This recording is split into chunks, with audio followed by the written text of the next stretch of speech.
सूरज को ढलना सिखाती है, समा परवाने को जलना सिखाती है। ठोकर खाने वाले को होती है तकलीफ, ठोकर ही इंसान को चलना सिखाती है। A very warm welcome to your most loving biological channel, Bay of Bio. And I'm Sankumar Das standing in front of you to teach you biology of class 11th and 12th. And we are now going to study part 2 of biological classifications, in which we are going to study about what? Evolution of system of classifications. I know it's a hectic word to listen. Am I right? Yeah. पता है तुम लोगों को थोड़ी सी समझ में नहीं आ रही है मैं क्या बताया अभी. Am I right? Yeah. We are going to study about evolution of system of classifications. मेरा मतलब ये है कि जैसे तुम लोगों ने पिछले क्लासेस में भी तुम लोगों ने यही पढ़ा होगा कि भाई क्लासिफिकेशंस का इवोल्यूशन कैसे हुआ, मतलब एरिस्टोटल से लेकर आर.एच. व्हिटेकर के 5 किंगडम क्लासिफिकेशन तक हम लोग कैसे पहुंचे, वही तो है इवोल्यूशन. सिस्टम ऑफ क्लासिफिकेशन का इवोल्यूशन वही है. Okay, so we are in this session we are going to study about that only, not all other topics.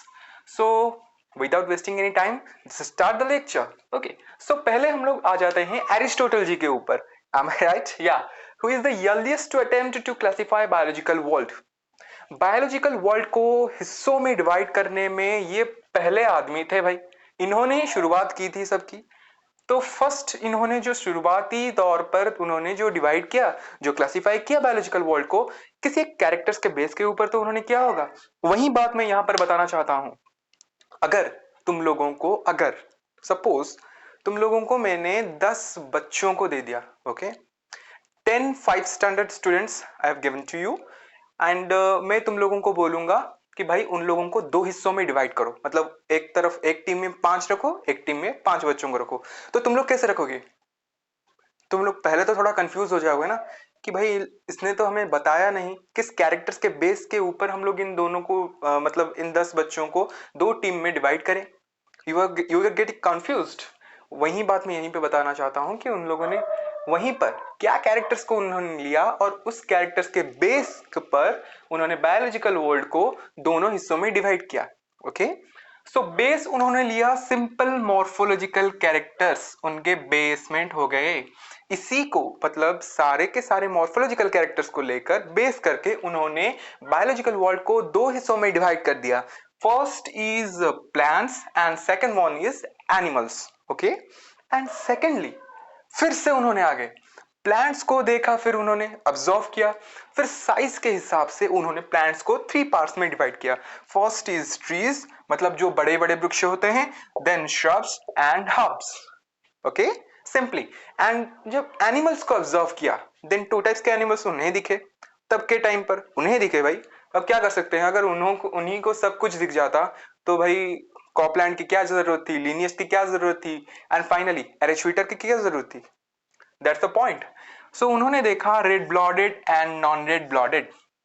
Simply red blooded are called enaima and non red blooded animals are called anaima. Pronunciation पर ध्यान देना, जिसका pronunciation अच्छा होता है उसका कभी भी स्पेलिंग मिस्टेक नहीं होता है. Mind it. Anaemia red blooded, anaemia non red blooded. Class के अंदर ही अंदर याद करने की कोशिश करो. एरिस्टोटल ने plants, animals are divided into 2 parts, red blooded and non red blooded. Red blooded are called anemia, non red blooded are called anemia, and plants are further divided into 3 parts. First one is trees, second one shrubs, and third one is herbs. Okay, Aristotle का part complete हुआ. So go to the next. So guys, जब हम लोग Carolus Linnaeus के 2 kingdom classification के बारे में पढ़ेंगे, हम लोग अभी तो पढ़ रहे हैं, पढ़ेंगे क्या 2 किंगडम क्लासिफिकेशन में क्या था, कैरोलस लिनियस ने क्या क्या था उसमें. उन्होंने बेस किसको लिया था, mode of nutrition and mobility. First इसको समझते हैं, धीरे धीरे समझो. मोड ऑफ न्यूट्रिशन कहने से क्या समझते हो, मतलब न्यूट्रिशन जो वो ले रहा है, मतलब उसका वो जो खाना खा रहा है वो अपने आप खुद ब खुद बना के खा रहा है या खाने के लिए किसके ऊपर डिपेंडेंट है. मोड ऑफ न्यूट्रिशन यही होता है. खाना का आधार क्या है उसका, ठीक है, मतलब वो ऑटोट्रॉफिक है या फिर हेटेरोट्रॉफिक है, शोभोजी है या परभोजी है. तो यहीं पर हम लोगों को उन्होंने देखा था वही, मतलब जो प्लांटी एंड एनिमिलिया पे उन्होंने डिवाइड किया दोनों को. मोड ऑफ न्यूट्रिशन खुद ही देख लो तुम, प्लांटी में उन्होंने लिया जो कि अपने खाना खुद बना सकते हैं, मतलब ऑटोट्रॉफिक को उन्होंने प्लांटी में ले लिया। एंड एनिमिलिया जो कि अपने खाना खुद बना नहीं सकते, मतलब हेटेरोट्रॉफिक्स हैं, उनको उन्होंने एनिमिलिया में डाल दिया। एंड अदर थिंग्स उन्होंने लिया mobility. What we get by mobility, okay, what we means by mobility. Mobility कहने पर हम लोग समझते हैं लोकोमोशन। ओके, तुम्हारा एक चैप्टर भी आएगा locomotion and movement, human physiology में है, बहुत ही अच्छा चैप्टर है और एक बहुत ही अच्छे कंसेप्ट के साथ वो क्लियर करूंगा, आई प्रॉमिस यू। बहुत ही इंटरेस्टिंग चैप्टर है। लोकोमोशन का मतलब क्या है, वहां पर भी तुम लोगों को पढ़ाया जाएगा, छोड़ो यहीं पर मैं बता देता हूँ। कौन मूव करता है, कौन मूव नहीं कर सकता है, ठीक है, कौन मूव कर सकता है, कौन मूव नहीं कर सकता है, वहां पर ये ज्यादा क्लियर हो जाएगा। मैं वहां पर इस पॉइंट को भी इंक्लूड करूंगा। ओके, सो उन्होंने mobility and mode of nutrition के बेस पर बायोलॉजिकल वर्ल्ड को दो हिस्सों में डिवाइड किया। First Plantae, second Animalia.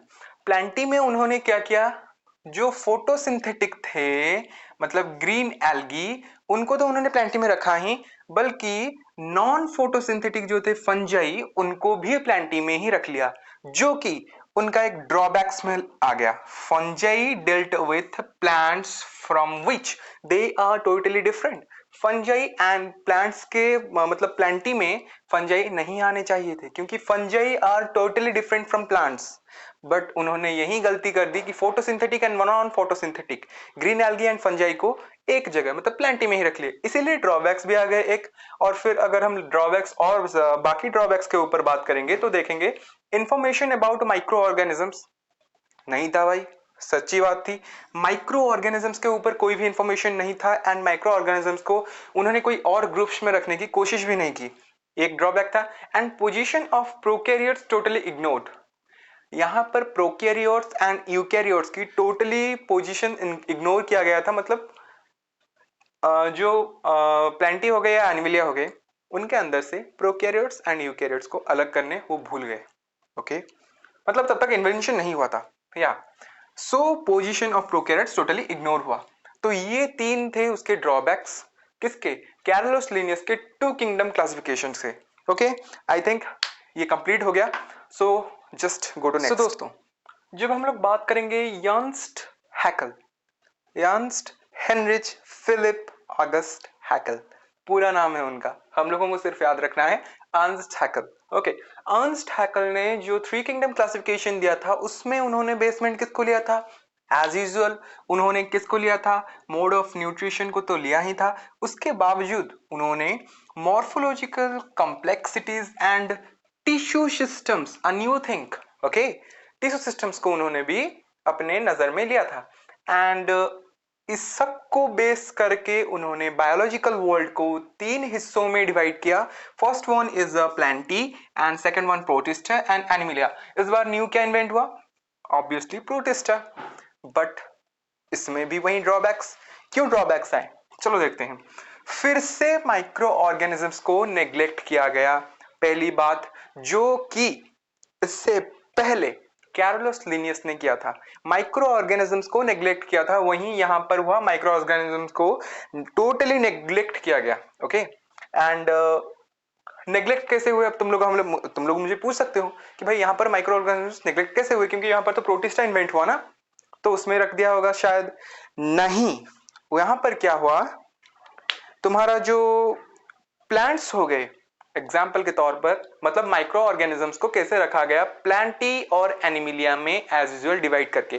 Plants में माइक्रो ऑर्गेनिजम्स एज फंजाई को रखा गया। Okay, fungi micro organisms in plants, plant में रखा गया फंजाई को, which is a micro organism but kept in Plantae. And Animalia में वैसे ही प्रोटोजोआ, प्रोटोजोआ को रखा गया एनिमिलिया में। लिख दूं या यहीं पे लिख दे दो, ठीक है, प्रोटोजोआ माइक्रो ऑर्गेनिज्म, मत देखना कुछ नहीं दिखेगा वहां पर, माइक्रो ऑर्गेनिज्म ही लिखा हूं, ठीक है।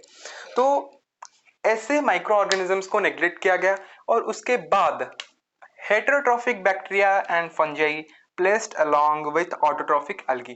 जो बात कैरोलस लिनियस ने किया था वही यहां पर दोहराया गया।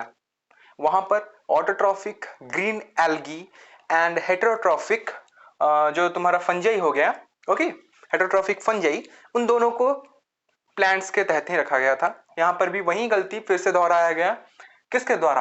अर्नस्ट हैकेल के द्वारा। तो ये थे ड्रॉबैक्स। एंड प्रोटिस्टा के अंदर न्यूक्लिएटेड एंड अनन्यूक्लिएटेड, ये भी एक पॉइंट हो सकता है पर मैं लिख नहीं रहा हूं सर, बता रहा हूं, ठीक है। न्यूक्लिएटेड एंड अनन्यूक्लिएटेड जितने भी ऑर्गेनिजम्स थे उनको प्रोटिस्टा के अंदर रखा गया। ये थे इसके ड्रॉबैक्स। तो फिर से क्लासिफिकेशन की जरूरत पड़ी और उसके बाद अर्नस्ट हैकेल के बाद हमारे पास आ गए Copeland. Okay, so let's go for Copeland. So guys, जब हम लोग बात करेंगे फोर किंगडम क्लासिफिकेशन के बारे में तो नाम आएगा Herbert F Copeland. Herbert F Copeland ने ही फोर किंगडम क्लासिफिकेशन का इन्वेंशन किया था। और यहां पर नया क्या था? थ्री किंगडम क्लासिफिकेशन के हम लोगों ने पढ़ा था कि Plantae, Protista, Animalia, there is no kingdom of Monera. Okay, this is new here. Monera के अंदर उन्होंने क्या किया? प्रोकैरियोट्स को डाल दिया और यूकैरियोट्स को उठा के प्रोटिस्टा के अंदर डाल दिया, जो कि एक बहुत बड़ा ड्रॉबैक था कॉपलैंड के थ्री किंगडम क्लासिफिकेशन में। सो वही बात को सॉरी कॉपलैंड का फोर किंगडम क्लासिफिकेशन था। और इससे पहले जो थे हमारा कौन? हैकेल, अर्नस्ट हैकेल, जिनका इतना बड़ा नाम था Ernst Heinrich Philipp August Haeckel. हम तो बल्कि सिर्फ बोलते हैं अर्नस्ट हैकेल, याद नहीं रख पाते इसीलिए बोलते हैं। Okay, so three kingdom classification से थोड़ा नया था, इसमें मोनेरा सिर्फ इन्वॉल्व किया गया। एंड फाइव किंगडम क्लासिफिकेशन में नया किया गया। लेकिन यहां पर एक ड्रॉबैक रह गया।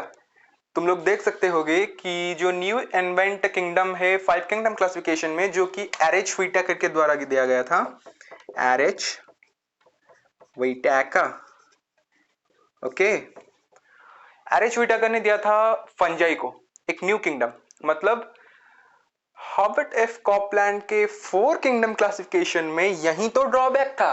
वही इसी फंजाई को उन्होंने प्लांटी से अलग नहीं किया था, क्योंकि प्लांटी एक नॉन ऑटोट्रॉफिक है, उसके बावजूद उसको ऑटोट्रॉफिक ग्रीन एल्गी के साथ मिलाकर प्लांटी में डाला गया था। This is the biggest drawback. So उसी को, ठीक है, करेक्शन करके एरएच व्हिटेकर ने दिया फंजाई को अलग करके, जो कि एक नॉन ऑटोट्रॉफिक है, और ऑटोट्रॉफिक ग्रीन एल्गी को उन्होंने प्लांटी में रहने दिया। Okay, this is all about this session. And यहां पर बताना चाहता हूं कि जो फाइव किंगडम क्लासिफिकेशन है मैंने यहां पर क्यों नहीं बताया, अब तुम लोग सोच रहे होगे, क्योंकि सॉरी एनसीईआरटी के अंदर जो टेबल दिया गया है मैं वो टेबल डिस्कस करना चाहता हूं, इसीलिए मैंने फाइव किंगडम क्लासिफिकेशन को यहां पर एक्सप्लेन नहीं किया। ओके, फाइव किंगडम क्लासिफिकेशन और सिक्स किंगडम क्लासिफिकेशन के बारे में कुछ इंफॉर्मेशन मुझे नेक्स्ट सेशन में देना है। सो नेक्स्ट सेशन की वेट करो, जल्दी ही आएगा।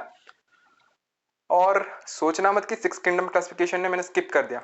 सिक्स किंगडम क्लासिफिकेशन के बारे में भी इंफॉर्मेशन दूंगा और वहां से हमारा रियल चैप्टर शुरू हो जाएगा। Okay, so let's thanks all of you, क्योंकि इतने देर तक तुम लोग देख रहे हो। एंड छोटे वीडियोस हैं, ऑब्वियसली हेक्टिक नहीं हो रहे होंगे आई थिंक। कमेंट में जरूर बताना कि हम लोगों ने छोटे जो वीडियो शूट कर रहे हैं ये अच्छा है कि नहीं। ओके, उसके बाद अगर तुम लोगों के ज्यादा कमेंट्स आए कि भैया नहीं छोटे वीडियोस अच्छे नहीं लग रहे हैं, बड़े वीडियोस चाहिए, तो फिर बड़े वीडियोस लागू करेंगे। जो तुम बोलोगे वही होगा, लेकिन उसके ऊपर मेरा डिसीजन भी रहेगा, because I know very well how to teach. So this is all about the sessions. Thank you very much, have a good day.